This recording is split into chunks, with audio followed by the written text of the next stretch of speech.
que se van confirmando, ¿no? En febrero hablamos nosotros. Y está en línea el ingeniero Agustín Castillo, que estuvo aquí y dio una conferencia sobre mercados. Agustín, buen día. Carlos Lescano, Eduardo Ledesma y Belén Acosta, aquí en la radio El Diario Litoral en Corrientes. Buen día, Carlos. ¿Qué tal? ¿Qué tal? Debería decir. Muy bien. Una mañana muy movilizadora. Les confieso que el tema que recién se abordó sí. Es uno de los temas que... algo que hablamos en la charla, y me adelanto un poco lo que seguramente vamos a estar intercambiando. Belén, buen día. Eduardo, buen día. El Estado tiene roles que son ineludibles.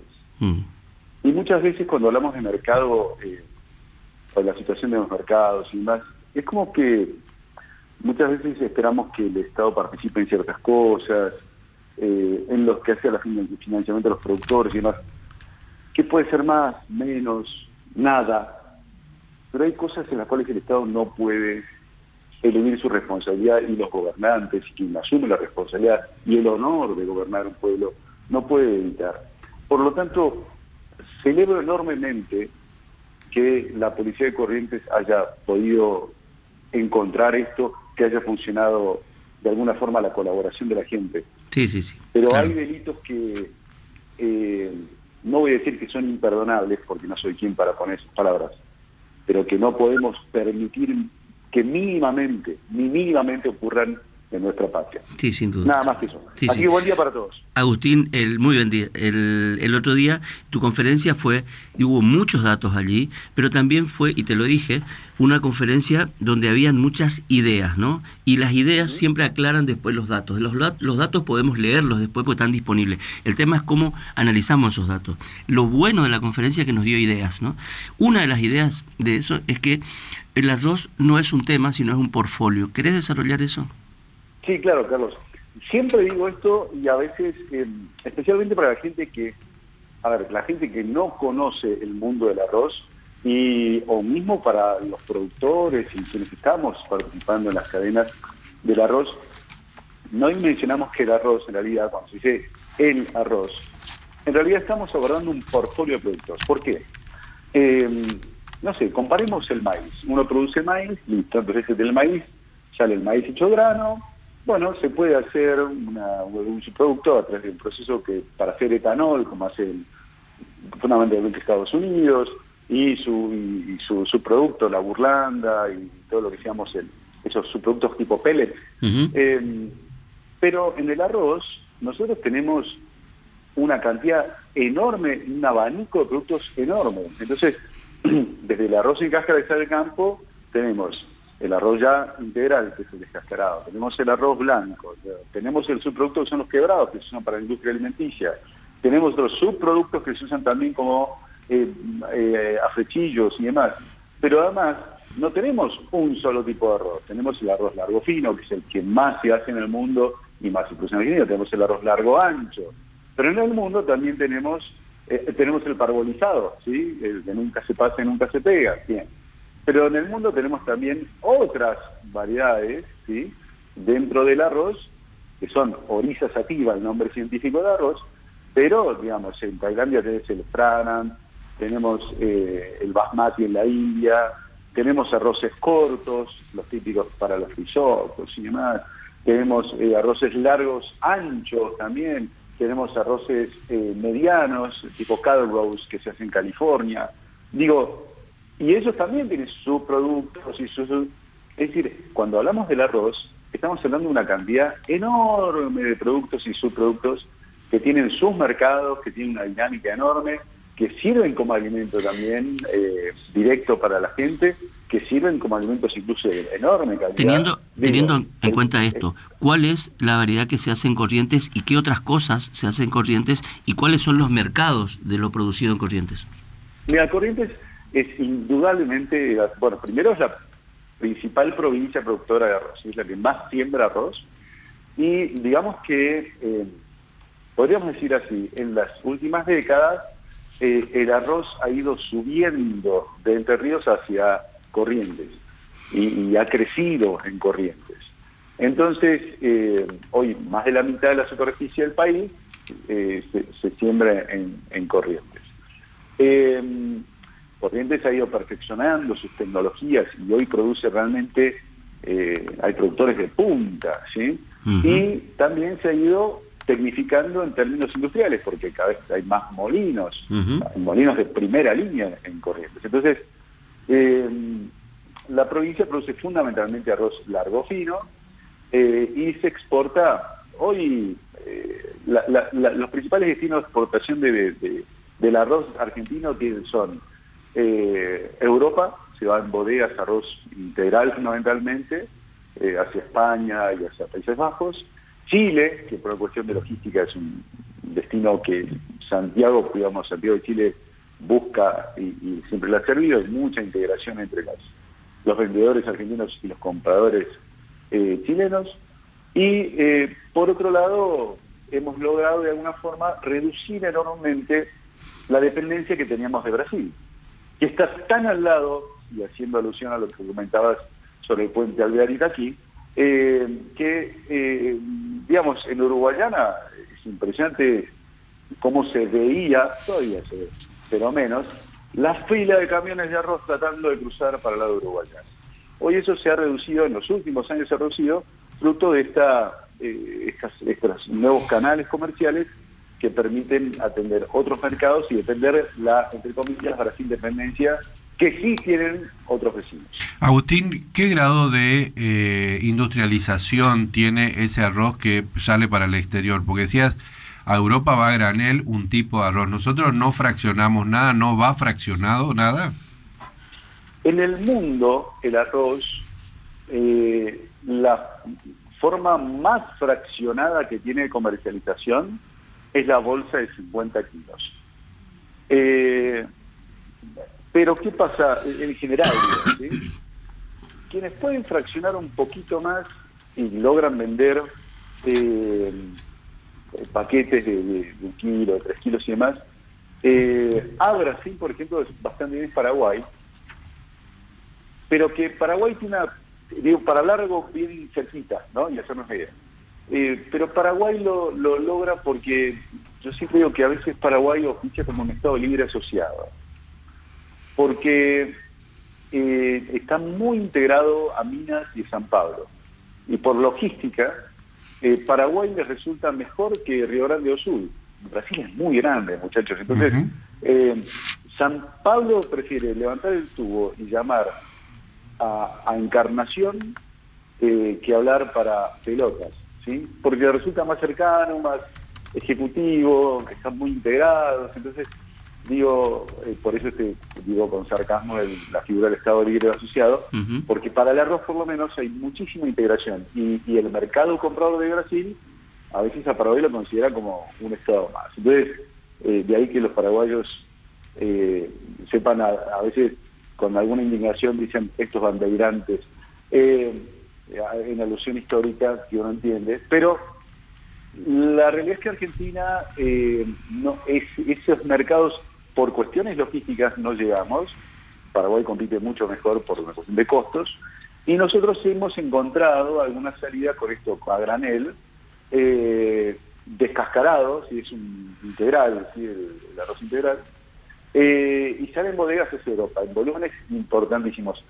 Claro, uno pensaría, qué bueno sería poder mandarlo en paquetitos de 1 kilo. Bueno, Europa también tiene sus restricciones en cuanto a cómo ese arroz en blanco no se puede importar a Europa. Entonces se encuentra una figura con esto, con integral. No podría mandarse un paquete, amado, porque Europa tiene son barreras arancelarias, hay que decirlo, digamos, sin mucha anestesia. Y bueno, de alguna forma hay que ir adaptándose. Y en otro momento será otro mercado, pero lo importante me parece es no comprar, digamos, las fórmulas de la felicidad. Creer que porque mandamos a Europa somos unos campeones nucleares. Capaz que mandar a contenedores a Costa Rica, como también se hace acá, contenedores de arroz blanco a Costa Rica en bolsa de 50 kilos, bueno, es también negocio. El tema es entender que, como hablamos al comienzo, es un portfolio. No es que si lo mando blanco en un paquete de 1 kilo y demás, puse valor agregado y por lo tanto gano más. A veces no es tan así. A veces mandar cáscara es más negocio. Y si no, es fácil verlo cuando vemos las estadísticas, como Estados Unidos, prácticamente la mitad del arroz que exporta lo hace en cáscara. O Brasil, que se ha convertido en un gran exportador de arroz cáscara y de quebrados de arroz. Agustín, entonces, ¿hay me algo? parece que no hay que comprar, digamos, fórmulas directamente que creamos funcionan siempre. Vos hablaste específicamente en Corrientes. ¿Qué rige el precio del arroz? ¿Qué rige? Bueno, el precio del arroz está definido obviamente por factores locales y factores internacionales. Hay que pensar que una porción grande, un 30-40% del arroz que producimos en Argentina se exporta, por lo tanto la incidencia de los mercados externos es inevitable. Y aunque no exportásemos, también tendría incidencia, digamos, porque si fuese más negocio exportar que no exportar, se exportaría. Entonces, el mercado global del arroz tiene características distintas a otros granos. Existen bolsas donde cotizan. Digo por qué esto, porque es típico decir que la soja en Chicago bajó, por lo tanto, en Argentina, en el precio de Rosario. Sí, esto es algo que escuchamos constantemente, ¿no? Sí. Entonces, no, en el arroz pasa que sí, en la bolsa de Chicago cotiza el arroz sin cáscara, pero es una cotización que sirve muy para Estados Unidos y que está que no reflejan específicamente, necesariamente, lo que pasa en los precios de exportación del arroz en Estados Unidos. A veces, digo porque hay fondos de inversión que intervienen constantemente, entonces muchas veces no lo saben reflejar. Hay una bolsa en Tailandia también, en Bangkok, o sin ir más lejos, en San Pablo está la bolsa de mercadurías y más. Sin embargo, estas bolsas no tienen el peso que podría tener como para reflejar lo que efectivamente pasa en la realidad. El mercado del arroz es físico, bien físico, y bueno, si hay arroz y sobra arroz, valdrá un poquito menos, y así. Esta es la segunda idea, ¿no? Esta es la otra idea. El precio del arroz rige el físico. Y prevalece la cuestión del físico, porque a fin de cuentas el arroz es comida. Entonces sin ir más lejos, en el 2020, pandemia, lo que hizo muchísima gente en todo el mundo fue prever que seguramente iba a faltar alguna cosa de alimentos. Entonces las compras del arroz se dispararon en todo el mundo. Brasil no daba abasto sacando barcos de arroz en cáscara para México, para Centroamérica, ¿sí? Paraguay exportó en el 2020 casi 200.000 toneladas de arroz en cáscara. ¿Pero por qué? Porque la gente percibía que no iba a haber físico. Y bueno, los precios fueron subiendo. Digo, hay oferta y demanda concreta. Totalmente. ¿Sí? Entonces, cuando vos me decís, che, ¿cómo definimos el precio del arroz en Corrientes? Y, mirá, si vos me decís cómo viene para adelante, tengo que ver un poco cómo está la situación de los físicos. Totalmente. En el mundo, en la región, en Estados Unidos. Digo, tenemos que empezar a analizar de esa forma. Claro. Concretamente, ¿cómo prevemos que van a ser los próximos meses de físico de arroz? Claro. Agustín, en abril conocíamos una estadística que es un poco la que hablamos siempre acá en la mesa, que es que la producción de arroz a nivel nacional aumentó un 11% y Corrientes está en la cabeza. Obviamente esto tiene que ver con una cuestión climática y un montón de cosas, pero vos mencionaste algo clave que es la tecnología. En términos tecnológicos, ¿estamos por encima de algunas provincias también en estas estadísticas? En algunos aspectos sí, en otros no. Corrientes le queda mucho por mejorar, sin dudas. Los rendimientos de la provincia pueden ser mejores a nivel promedio, me refiero, sí, claro que pueden ser mejores. Hay condicionantes a veces operativos, condicionantes climáticos, sí, puede haberlos, pero digo, podemos mejorar los rendimientos, la productividad, me refiero, ¿sí? El rendimiento por hectárea, sí, yo creo que sí, a nivel nacional, digo. Y Corrientes puede hacerlo sin dudas puede hacerlo. De hecho, en el mundo los rendimientos van subiendo en general, es decir, la tecnología va permitiendo mejorar, hacer más eficiente el uso de los recursos. Claro. Ahora que estamos constantemente en las agendas del medio ambiente se plantea el tema del agua, incluso ya se plantean hipótesis como los mercados de agua y demás. El arroz consume mucha agua y lo sabemos bien, pero bueno, Claro. es agua que, y esto es importante siempre decirlo, es agua que se va, como dice la canción de El Litoral, que va bajando por el río y termina, bueno, después termina salinizada en el mar, ¿no? Entonces, hacer un buen uso de los recursos, hacer un uso eficiente de los recursos, indudablemente tiene un impacto. Y esto se va logrando incorporando tecnología, cada vez más. La tecnología está, pero mucha también tiene que ser adaptada. Y tiene que ser incorporada y practicada y ajustada y demás. ¿Y de qué hablamos cuando hablamos de tecnología, Agustín? Estamos básicamente hablando de usar mejor el tema de los riegos, usar mejor el tema de fertilizantes, de manejo, aspectos de manejos agronómicos. No, todo esto que es tecnología, ¿sí? Fechas de siembra, incorporación de variedades. La gente de INTA presentó el otro día, y Carlos, te recordarás, Sí. presentaron 2 variedades nuevas. Eso es tecnología. Hablamos con Pacheco hoy aquí. Es excelente. Excelente. Una fantástica técnica. Y persona. Entonces combina perfecto para hacer un gran aporte a la comunidad arrocera.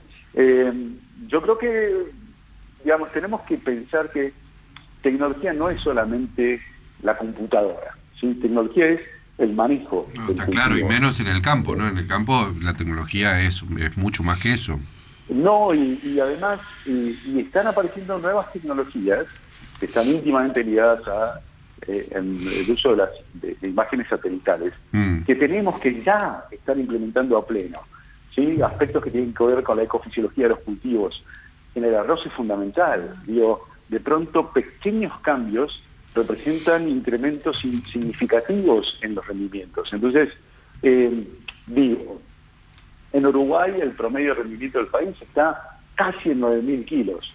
En Argentina estamos rozando los 7.000 kilos. Entonces, es mucha la diferencia. Agustín, no te hago ahí quédate un momento, por favor. Te hago dos preguntas, porque vos decías un poco, nuestras limitantes, ¿cuáles son? Digamos, el productor arrocero está abierto a estos cambios, le cuesta, es una cuestión de dinero. Es una combinación de todo eso, el productor arrocero está abierto, sí, pero muchas veces cuesta plata y tiempo. Y cuando vos estás en la operativa del campo, en el día a día, y viendo cómo manejás tus números y cómo, es bravo, ¿viste? Entonces dicen, muchas veces le echan la culpa de una forma sumamente simplista, el productor no quiere. No es que no quiere, muchas veces no le da la cabeza. Porque, todos tenemos tiempos físicos limitados. Entonces, a incorporar gente es caro. Y tener un asesor que te visite con más frecuencia cuesta también. Y otra cosa, asesores, ingenieros agrónomos, en el mundo arrocero, necesitamos cada vez más. Claro. No cada vez menos, cada vez más y más capacitados y más integrados con la universidad. Esto tenemos que plantearlo, y en esto, y luego, si querés de alguna forma, lo primero que hablamos. Sí. En esto el Estado sí tiene que estar... No, claro, porque además esto es transversal a cualquier... Absolutamente. Y lo último, finalmente, cortito, es ¿a qué espejo tenemos que mirarnos? ¿Quién es el productor de arroz más eficiente del mundo? Bueno, Argentina está dentro de los más eficientes. No es que producimos poco y nos va mal. No, somos muy eficientes. El productor agropecuario argentino en general. Permíteme decir un concepto que para algunos espacios eco, entre comillas, deberían también tener en cuenta. Argentina es un país sumamente verde, porque nosotros, es lo que nos pasa en la vida diaria. Nosotros sabemos arreglar el auto y más o menos pilotearla y metemos mano. Viste que nosotros le hacemos el servicio nosotros en casa, tenemos un primo que sabe hacer y te cambia el aceite y el auto te anda mucho más. Y eso nos pasa en el campo también. Entonces, con menos fertilizantes y con la justito, usando más eficientemente la gotita que... Entonces, somos un país verde porque tenemos una carga de insumos mucho más bajo que otros países, sin dudas. Ahora bien, si vos me decís, ¿tenemos por mejorar? Sí, sin dudas también. Agustín, ¿Podemos mejorar? Sí, también podemos. Ahora, ¿podemos estar a la altura de los 10.000 kilos? Bueno, yo creo que se podría, y de hecho hay productores hoy en Corrientes que cosechan 9.000 y pico de kilos. Bueno, ahora hay que empezar a trabajar más con esos que están en la punta y decir, muchachos, juntémonos y empecemos a intercambiar figuritas. A ver Agustín, cómo hacemos para que todos vayamos para arriba. Dos cosas finales, te pido brevedad porque estamos sobre la hora. Son dos ideas que me parecen muy interesantes y muy relacionadas con lo que estás diciendo. Una, que la ventaja comparativa no es necesariamente la competitiva. Esta es una idea. ¿Por qué? Cortito. Argentina tiene la pampa húmeda. Sí. Fantástico. Ahora, ¿eso te hace automáticamente ser un excelente productor? No. Brasil, hace algunos años, tenía como objetivo producir 100 millones de toneladas a nivel país.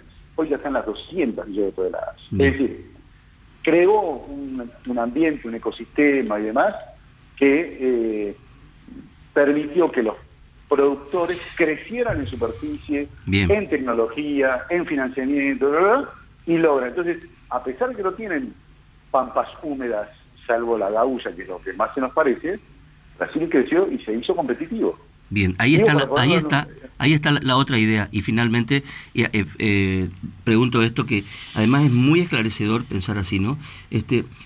Necesitamos nuevos productores, no solamente herederos. Nuevos productores, no solamente herederos. Esto abre una ventana al futuro, ¿no? Absolutamente. Digo, lo que nosotros necesitamos en general es...